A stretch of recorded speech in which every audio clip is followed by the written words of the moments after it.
عليكم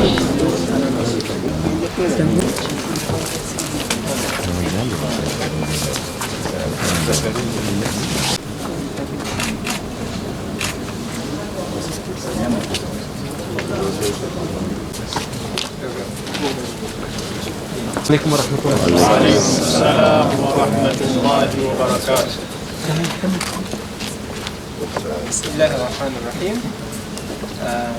السلام عليكم ورحمة الله وبركاته. وعليكم السلام ورحمة الله وبركاته. You are most welcome, brothers and sisters. We welcome you to the Royal Embassy of the Kingdom of Saudi Arabia in Kampala, Uganda. Today we are witnessing the Ugandan pilgrims heading to the Kingdom of Saudi Arabia to perform Hajj for the year 1443, corresponding to 2022. His Excellency the Ambassador of the custodian of the two holy mosques, who is in front of you here, and members of the embassy are here to bid a farewell to the pilgrims. Republic of Uganda, and we wish you to perform the rites of Hajj smoothly and easily, and we wish you a commendable endeavor and receptive work, and that you return to your families safe and sound. Walaikum assalam. Salatu wassalamu ala khairil anbiya'i wal mursalin. Soka kwabina twebaza government ya Saudi Arabia otukolera enteekateeka ennungi okulaba nti abantu baddamu okukola hijja oluvannyuma lw'emyaka ebiri mu gumu ng'abantu tebagenda olw'ekirwadde kya covid.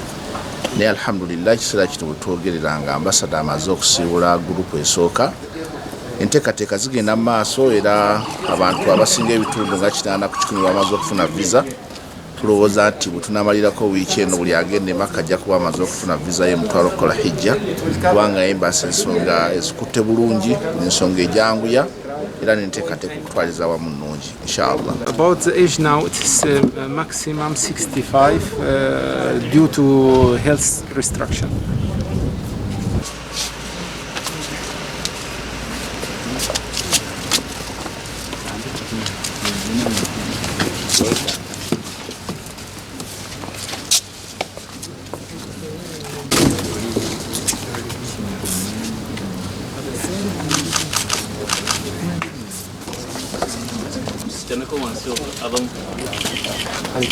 ولا تجيب ان شاء الله.